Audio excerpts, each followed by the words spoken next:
Okay. Oh,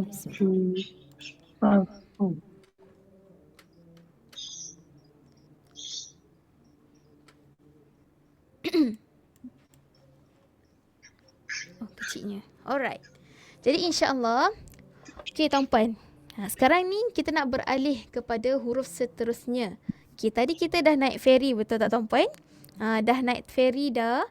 Okey, naik atas ferry ni kita nak buatlah satu aktiviti, kita nak memancing. Cuba tuan-puan senaraikan apa bahan untuk memancing. Pancing. Pancing lagi, Umpan. umpan lagi, Mata kain. mata kail, joran lagi. Joran. Oh, Ha? 5 lagi. Itu je, 3 benda je. Tali Mesti tak biasa mancing kan? Mesti ada. Aldi. Okey. Lagi? Rambut? Umpan. Bekal lah. Okey. Cuk, kita pakai rambut nak mancing. Ya Allah, tak pernah ada dua orang. Sorry lah sebab dengar bunyi ramai-ramai tu dengar pelik sikit. Kan? Lah dah ada ikan buat apa nak mancing? Oh, ikan umpan ke? Ikan.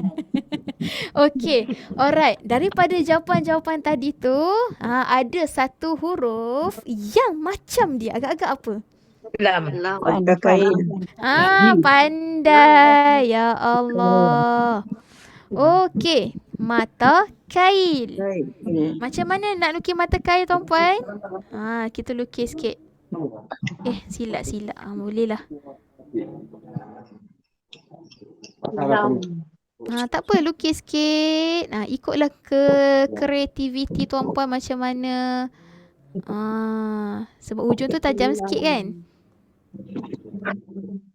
Okey, ada rupa tak macam mata kail? Boleh lah. Cantik Okey, kalau yang tuan-puan dah tahu, agak-agak ni huruf apa? Pandai. Masya Allah. Okey, ni kita panggil mata kail. Mata kail. Kita nak highlightkan pada huruf L yang hampir sama bentuknya seperti huruf lam. Tu dia tuan-puan. Okey, keluar kejap nanti masuk balik. Boleh. Okey. Huruf lam. Ada yang tanya Ustazah, yang tadi tu ada ke dalam buku asas? Dalam buku asas yang untuk yang kelas dewasa tak ada. Yang saya guna tadi tu buku kanak-kanak tuan-puan. Buku kanak-kanak sebab tu dia lebih berwarna-warni. Ada jual ke Ustazah buku kanak-kanak? Ada jual ke Ustazah? Ada ke ada? Ada. Ada. Nanti saya tunjuk untuk tuan-puan. Okey, tapi ni kita fokus kat sini dulu. Boleh ke? Boleh. Tapi apa yang boleh saya katakan seronok sebab kita ada video dalam tu. Okey. Alhamdulillah. Alright. Berbalik kepada huruf lam ni tuan-puan. Okey, huruf lam macam kita sebut bentuk dia macam mata kail. Dan cuba tuan-puan sebut kail. Dengar tak bunyi l kat belakang? Itulah bunyi huruf lam. Lam. Okey. Tuan-puan, nama dia ialah lam tuan-puan. Jangan cakap ini huruf la. Salah. La bila dia baris atas. Nama penuh dia lam. Jangan pandai-pandai tukar nama. Okey. Alright. Sekarang ni tadi kita berbalik kepada 3B. Ni saya off mic tuan-puan ya. Boleh.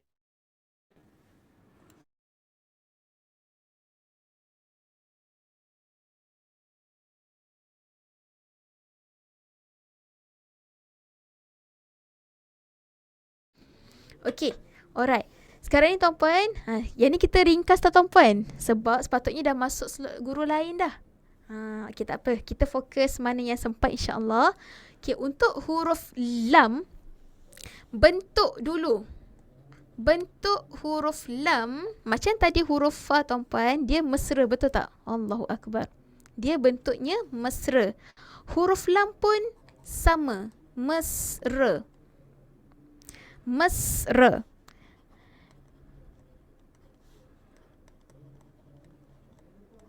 Okey, kenapa? Okey, jom kita tengok. Kita patah balik sikit tadi.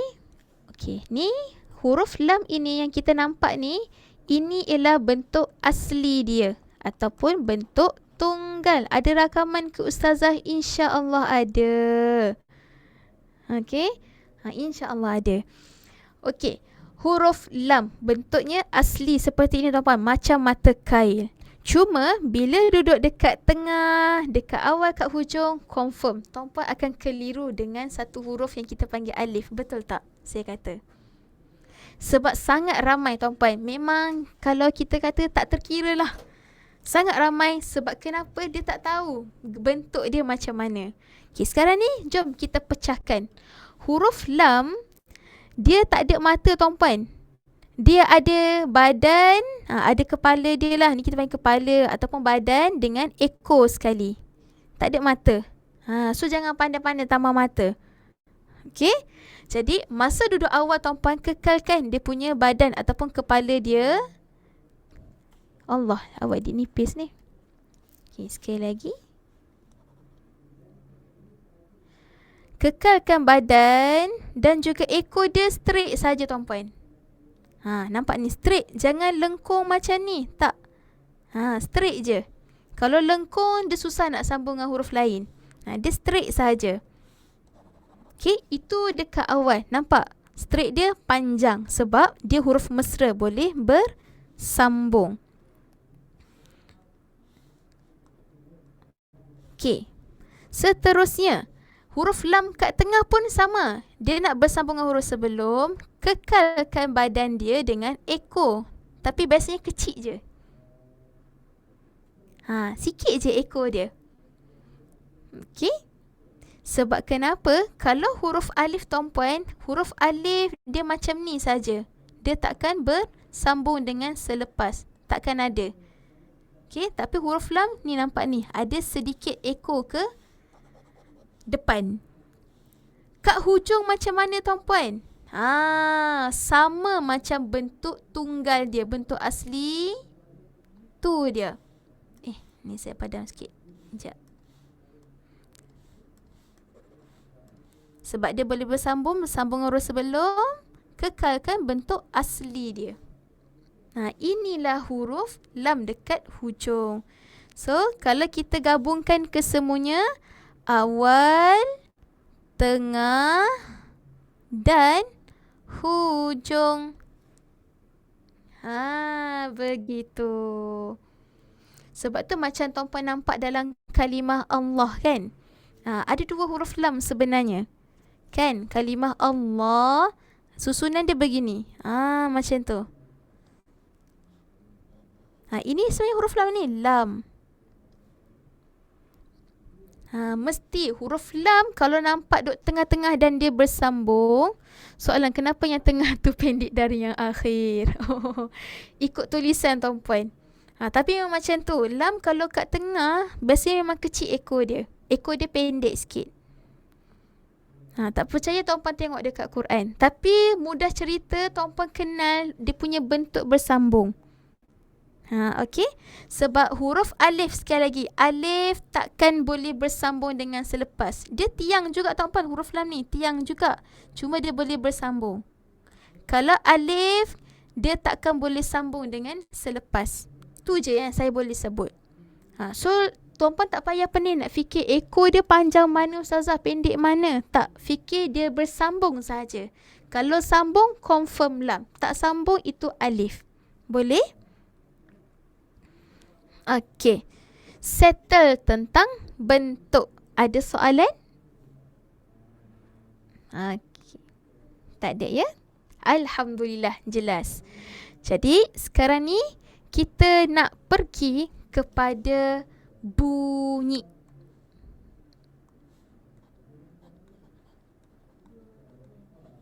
Okey. Tadi kita dah kata huruf lam bunyi dia macam kita sebut mata kail. Berakhir dengan huruf L. Huruf lam tuan-puan boleh samakan macam huruf L. Mudah cakap. Jadi, kembali kepada huruf lam. Kita terus masuk tuan-puan. Sebab tuan-puan dah tahu kan tadi, dah pecahkan kepada kotak tadi. Huruf lam. Tuan-puan cuba ikut saya.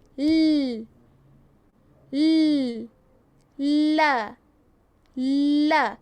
Sebelum tuan-puan sebut A, tuan-puan akan rasa lidah tuan-puan pergi mana? Sekejap. Ni nak buka mikrofon semua orang. Kat mana tuan-puan? Langit atas. Langit atas. Langit atas. Langit atas. Ujung lidah. Langit Pangkal atas tu kat langit. mana? Pangkal Pangkal langit. langit. Masya Allah. Ujung lidah tentu gigi Hujung lelangit. Macam-macam versi ada. Langit keras. Langit keras. tepi Ujung lidah lidah sentuh gusi Lidah keras. sentuh gusi. Bukan. Gusi keras. Bukan.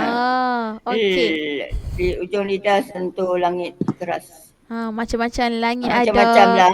Gusi ada. Nasib baik tak sebut langit 7. Okey. Kau tinggi sangat lidah tu. Tinggal tu. Okey. Baik. Okey. Betul tak? Ni sebab nama macam-macam versi. Tapi saya nak tanya tuan-puan, masa tuan-puan sebut tuan-puan akan rasa bahagian ni kan lidah tuan-puan, bahagian hujung ni, tepi ni, kat kawasan sini sentuh kawasan yang kita rasa macam menggerutu ataupun kawasan yang tak rata, yang kerah, betul tak? Betul tak? Langit keras. Okey. Itu dari sudut lidah. Dari sudut ni saya lukis tuan-puan, supaya tuan-puan nampak pergerakan lidah tuan-puan. Lukis sikit kepala, ada hidung, ada mulut, gigi. Minta maaf ya kalau nampak macam alien. Tapi begitulah. Okey. Baik. Apa yang berlaku ialah, okey, ini gigi atas kita. Ni gigi atas, GA. Okey, atas sedikit tuan-puan akan rasa kawasan yang berbonggol. Kat situ sepatutnya tempat ataupun lidah kita pergi. Hujung lidah tuan-puan. Hujung lidah. Sekejap saya besarkan ni. Okey. Mana gigi Ustazah? kiri atau kanan kan Ustazah? Kenapa kiri atau kanan? Okey, dia macam ni tuan-puan. Mas, nampak ke muka saya? Nampak. Okey, sekarang ni tangan saya ni tuan-puan, bayangkan ini ialah lidah tuan-puan. Okey, apa yang berlaku ialah, okey, sekejap, saya daripada sudut tepi. Ustazah tak ada gigi tu ke bawah tu ke? Tak ada. Gigi hilang dekat gigi bangi. hilang Ya, dekat bangi, saya tak tipu. Ada guru yang guna dekat bangi. Kena beli extra lah nanti senang tunjuk. Masya Allah. Okey, bayangkan tuan-puan. Okey. Ini kan kawasan sini ialah, okey, ni gigi kita, gigi atas. Okey, kita akan rasa kawasan yang menggerutu ni. Lidah kita ni tuan-puan straight je ke atas. Straight je. La. Nampak tak naik? Ya. Dia menggunakan tepi hujung lidah tuan-puan. Tepi. Kenapa saya kat kiri atau kanan? Sebenarnya tuan-puan, ada orang rasa macam sebelah kiri je dia tekan, sebelah kanan je tekan.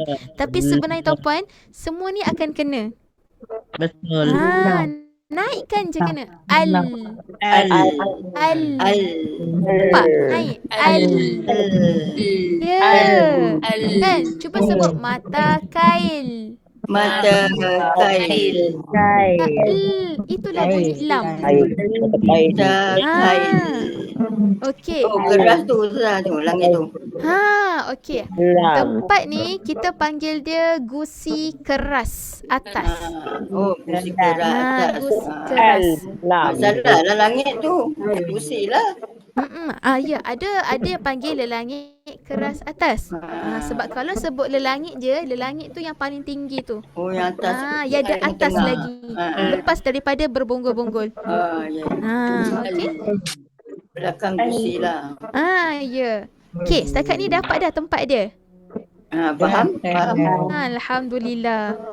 Okey, patah balik dekat sini. Okey, baik. Jadi bila dah kenal tempat itu, Ustazah tolong tunjuk alien tadi. Ni dah tunjuk dah. Nak tengok alien. Okey. Baik. Jadi sekali lagi, bila kita sebut, bila nak sebut sesuatu huruf yang berbaris, sebut dulu huruf, datangkan dulu tempat dia, baru gabungkan dengan bunyi. Contoh, lam baris atas tumpuan, sebut dulu bunyi dia. Baru gabungkan dengan a. La.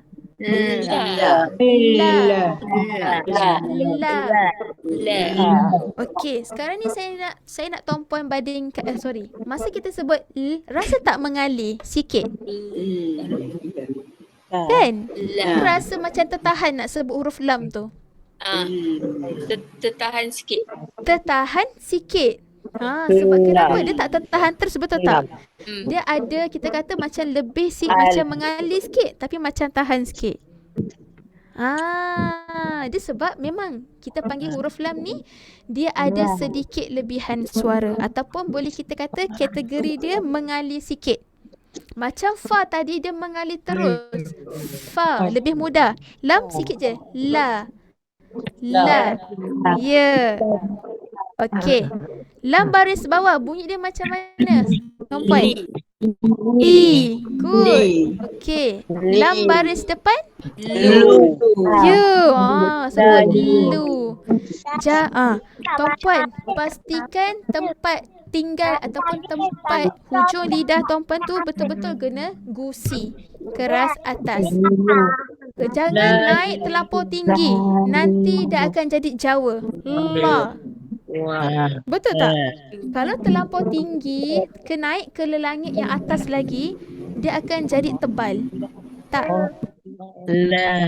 Ya, macam tu. La. Ya, la, li, lu. Pandai dah. Ya. Ya, Masya Allah. Okay. Sekarang ni saya nak tuliskan dia kepada 2 baris. Tuan-puan cuba sebutkan. Ya. Kan datangkan bunyi dulu. Kena senyum tak Ustazah? Ya, kena senyum. Huruf-huruf yang fa kita belajar la pun senyum. Lan, lin, lun.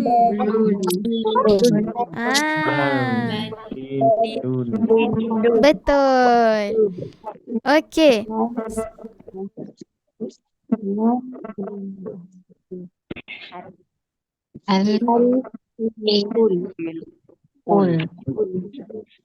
Okey.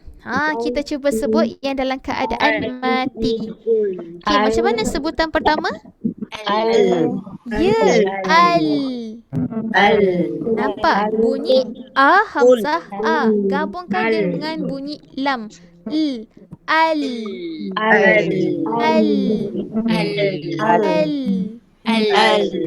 Jangan panjang sangat. Al. Itu dah jadi mengalir. Sikit je. Al. Tu. Alhamdu. Pandai. Ya. Jangan baca Allah. Dia tak lantun. Okey, tuan-puan seiring dengan naik tu, lepas turun tu lepas suara terus. Al. Okey, pergi nombor 2. Il.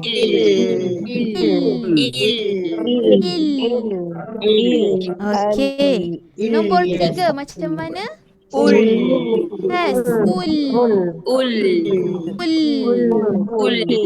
Betul. Nampak tak? Hanya sebut u je muncul. Masa sebut l, bibir kita dah senyum. Sebab bunyi huruf lam ialah l. Memang senyum. Ya. Tak boleh buat lah Ustazah. Boleh tunjuk makhraj lam semula. Ni tuan-puan. Hujung lidah kita dia akan naik kepada dia macam ni.